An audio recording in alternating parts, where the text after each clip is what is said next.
So I'm doing a thing today. I am stepping onto a treadmill in a lab, not for a workout and not for a training run, but for curiosity, for validation, and for future me who wants to keep moving and more specifically, keep running as long as possible. Yep, we are going for a test to determine VO2 max and heart rate zones. If you have ever wondered how the numbers that we calculate and train with stack up against formal testing, stay with me. This is what we're doing today. Today's video, part 1, is all about the testing. I'm bringing you into the lab with me for this VO2 Max test. Next week is part 2, where we will meet with Dr. Jeff and take a bit of a deeper dive into the results and the science behind VO2 Max and the heart rate training zones. I have been looking and reading and doing videos a lot on running and in particular zone 2 training. And I went and I calculated my zone 2 heart rate, the range for my zone 2 heart rate, but based on information I read. But then throughout my training, I thought, I don't know if these feel right. You can see my entire 10-week training series on my channel where I used my calculated heart rate zones. And I have several videos referencing the zones. And I think it's a week 2 video that actually shows how I calculated my heart rate zones to inform all of my training runs. Anyway, I had lots of questions. Such a huge learning for me because I've never done that.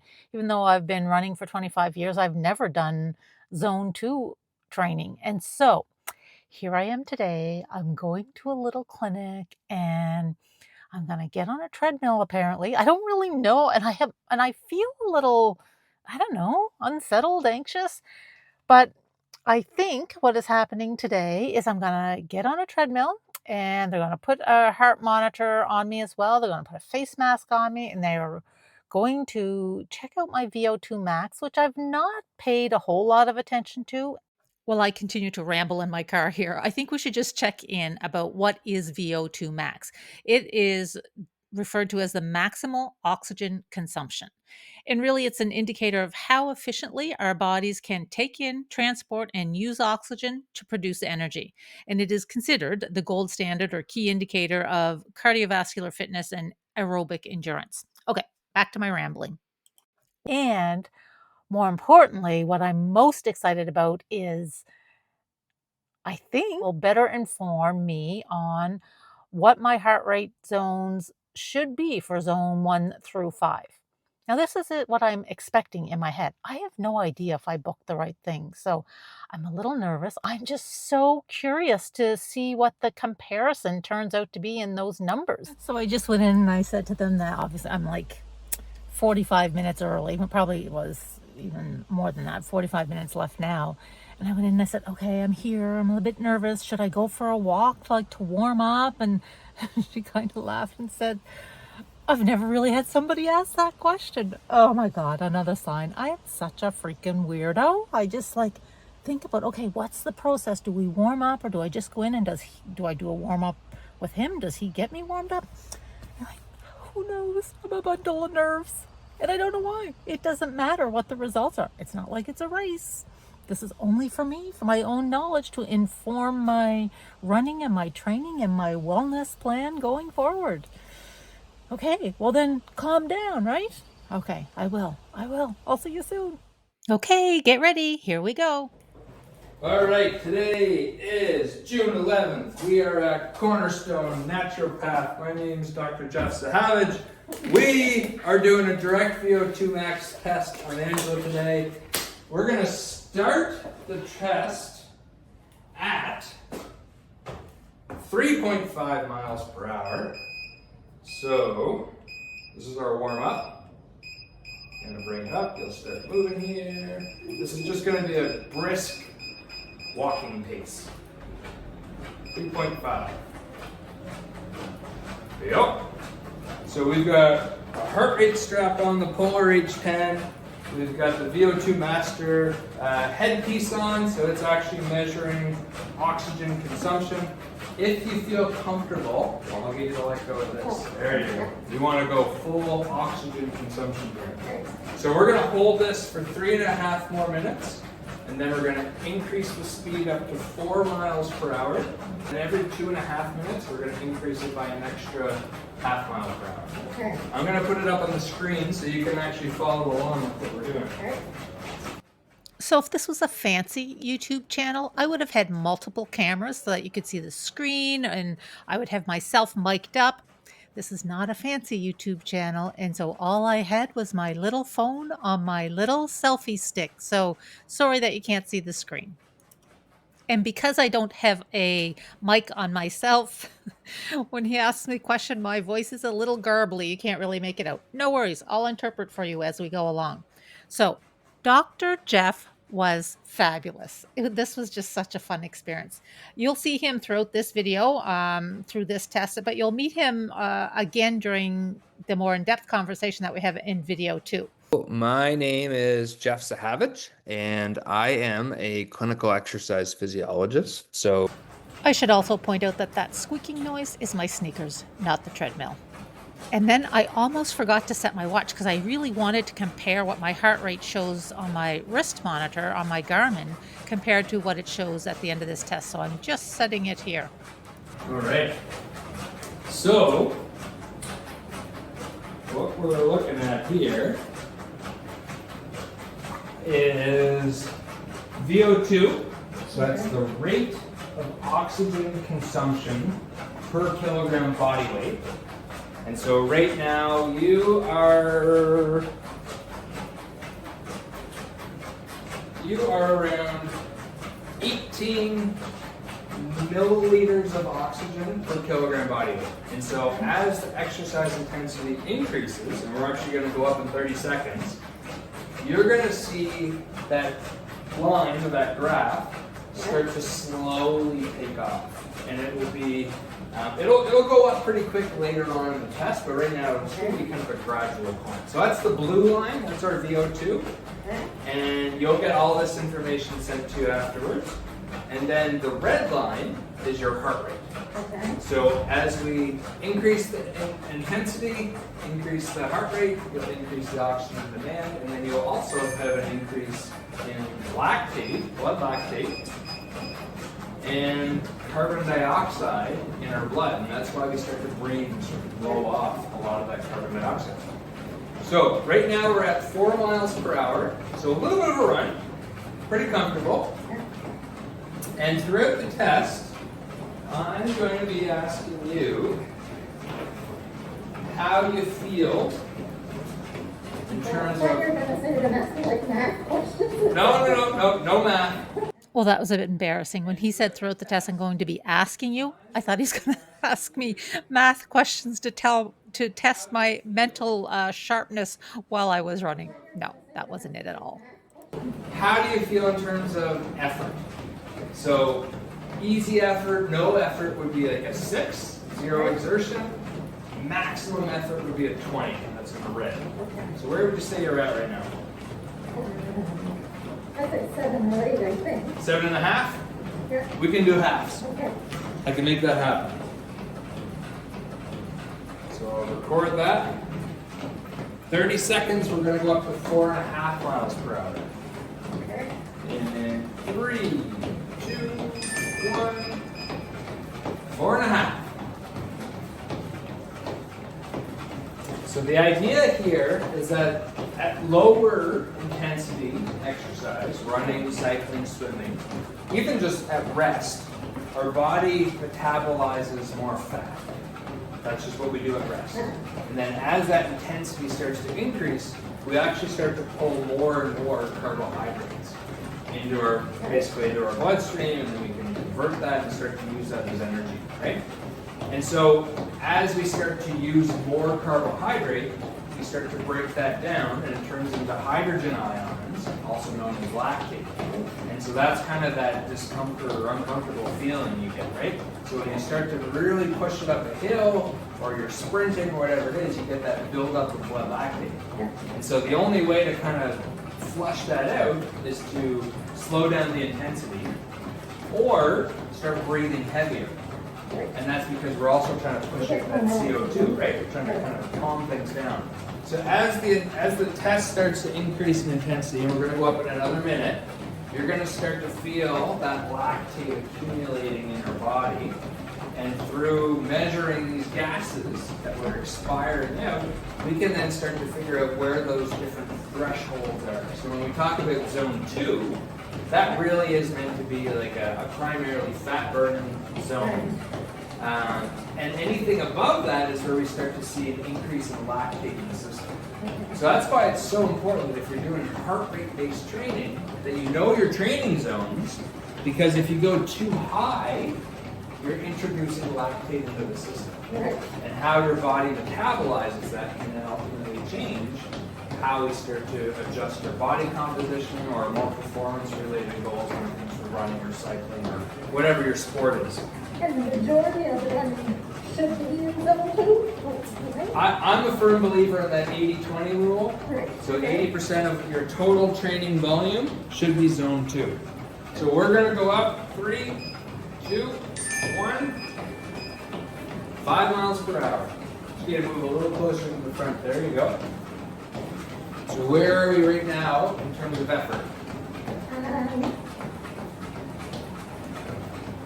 I would say like 12. 12? 12 and a half? 11 and a half? 12 and a half. 12 and a half? Yeah. Feeling okay? I'm feeling good, yeah. We're going up. 5.5 miles per hour.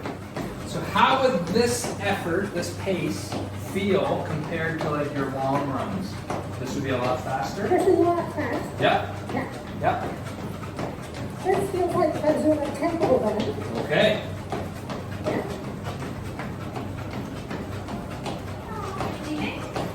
So your heart rate right now is around 160 beats per minute. Oh, that's high. What's the highest you've seen in recent history? Like 160. If I got up to 170 in the race, All right. not sure. We'll get it higher. We'll see where we can go. Right? Sky's the limit today, right? Sky's the limit. I can totally hop on behind you and tighten it up. It is slipping a little bit. Okay, let's you keep going. You keep going. I'm just gonna hop on behind. Keep going. Just gonna tighten this up. Actually, what all you need to do is just put your feet on either side. And I'll just do this real quick. There we go. Just tighten right up. Yeah, as far as I'm sweating now. That's okay. Oh yeah, that's not a lot better. Okay, there you go. Hop back on.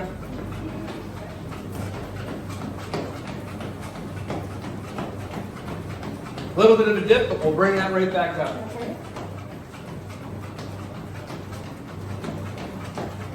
So the other thing I should mention to you, when I said my highest heart rate, that's because if I notice it's that high, I'd stop.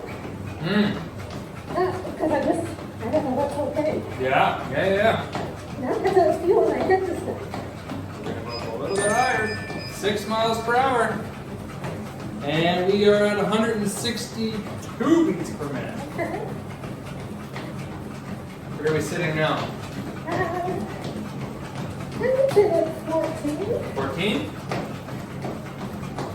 We got a minute and 10 seconds left in this stage. Okay. Heart rate's sitting around 167. And our VO2 right now is at 38.7 mils per kg. It doesn't really give you much kind of context of what that means just yet. But once we kind of get towards the back end, we'll have a better sense and we can have a real good conversation afterwards. Okay. It'll make a lot more sense. All right, we're going up to 6.5.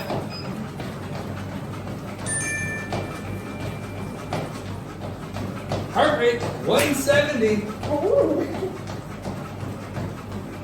Check where we are now. I'd say 16, I think. 16. I think. Okay. There's no wrong answers. Less than a minute, we're going to go up to 7 miles per hour. Doing great. So as we start to get closer to the end of the test, and I'm not saying we're anywhere near there, we've got a ways to go, I just want you to communicate with your hands if need be, right? So if you're like, I'm getting kind of close, or I'm not feeling good, or you're done, that's when you're just going to grab the edge of the treadmill and just bring your feet off to the side, and I'll bring a cool down in. Let's get a little closer to the front. There you go. 15 seconds, we're going to go up. You're okay with that? All right.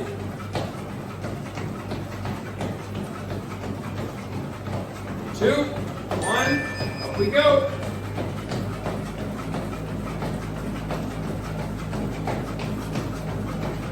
Good form, good technique, this is great. Good job. You okay? Okay, all right. Give me at least another minute and a half. Let's push through the stage and we'll see where we're at.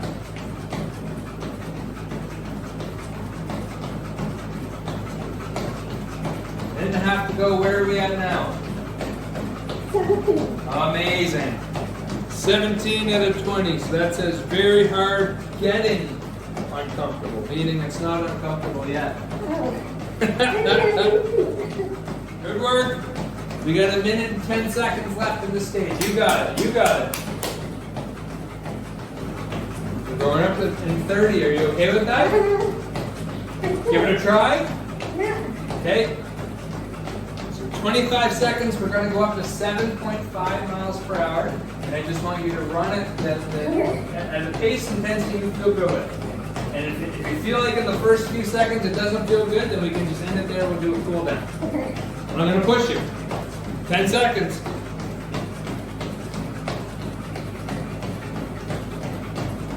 3, 2, 1. You got this. Come on. There we go.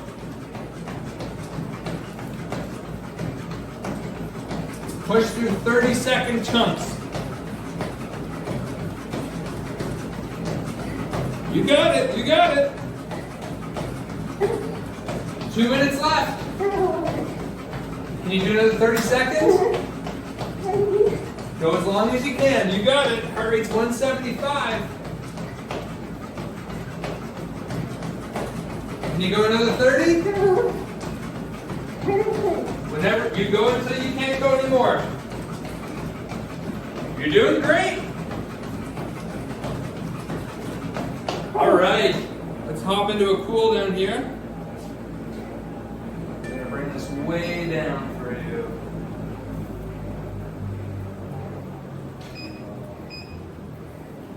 All right, careful hopping back on. It's just going to be a fast walk for you. Okay? Okay, we're going to do this for 4 minutes, and then I'll take the mask off. Feeling okay? All right, towards the end, where does that, okay, you can move up a little bit. Where does that put you? 19? Yeah. All right, extremely hard. Body is screaming. Good work.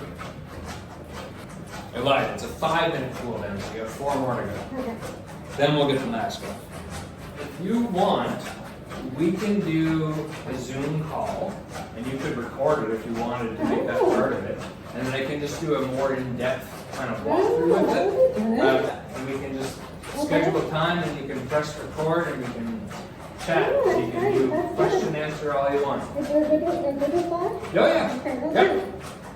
Yep. You'll hopefully get more followers.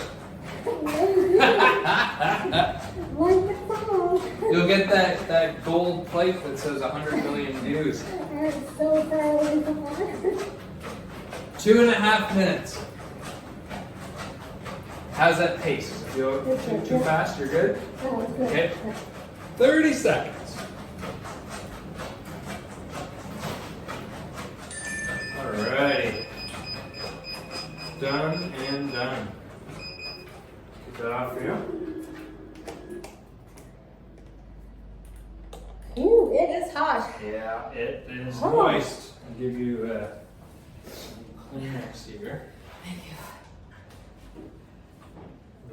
I should have kept recording the conversation that we had after I got off the treadmill, but I shut off my camera. So, rookie mistake on my part. However, the good news is that we repeated the conversation in our Zoom meeting, so that will be included in part two in next week's video.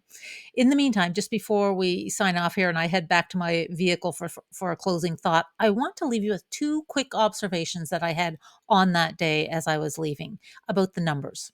One, I used my Garmin to test my maximum heart rate, and my Garmin during this test showed my maximum heart rate as 177. In the clinic, the number was 175. So I was most impressed with how close that was. Yes, it was a little off, but it was still pretty close. The second thing that I was very curious and intrigued about was the difference between the VO2 Max. My Garmin has showed, I just did a quick little look online here for the last 4 weeks, and shows my VO2 Max ranging between 39 and 40. It was quite different during the test.